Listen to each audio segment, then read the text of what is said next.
বাংলাদেশের রাজনীতিতে এমন কিছু আসন আছে যেগুলো শুধু নির্বাচনী এলাকা নয়, বরং রাজনৈতিক প্রভাব, নেতৃত্ব আর প্রতিদ্বন্দ্বিতার প্রতীক। তেমনই একটি আসন নারায়ণগঞ্জ ৪। নারায়ণগঞ্জের এই আসন ফতুল্লা ও সিদ্ধিরগঞ্জ থানা নিয়ে গঠিত। এই আসনে বর্তমান ভোটার ৫,৪০,৭৮৩ জন, পুরুষ ২,৭৩,৭১৫, নারী ২,৬৭,০৬২ এবং তৃতীয় লিঙ্গ ৬ জন।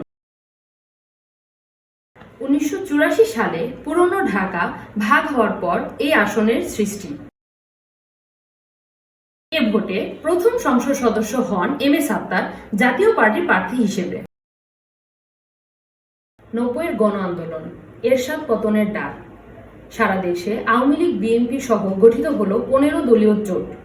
এরপর এরশাদ সরকারের পতন। ১৯৯১ সালে ক্ষমতার পালাবদল। এই আসনে নির্বাচিত হন বিএনপি প্রার্থী মুক্তিযোদ্ধা সিরাজুল ইসলাম।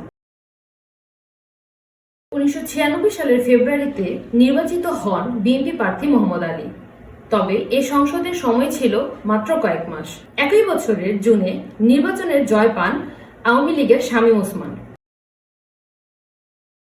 আবারও পরিবর্তন।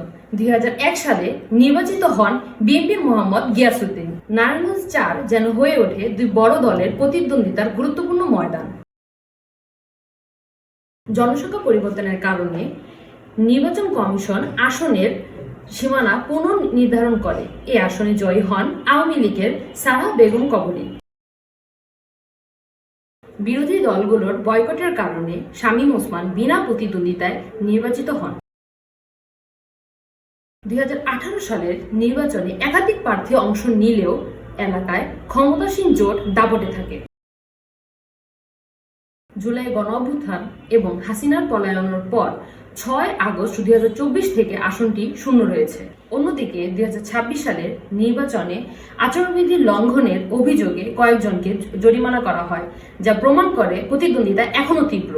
৪ দশকের ইতিহাসে নারায়ণগঞ্জ ৪ দেখেছে দলবদল, প্রভাবশালী নেতা এবং উত্তপ্ত নির্বাচন। নারায়ণগঞ্জ ৪ শুধু একটি আসন নয়, দেশের রাজনৈতিক পরিসরে অন্যতম গুরুত্বপূর্ণ মর্যাদারও বিষয়। তারই নির্মাতা হবেন ভোটাররা।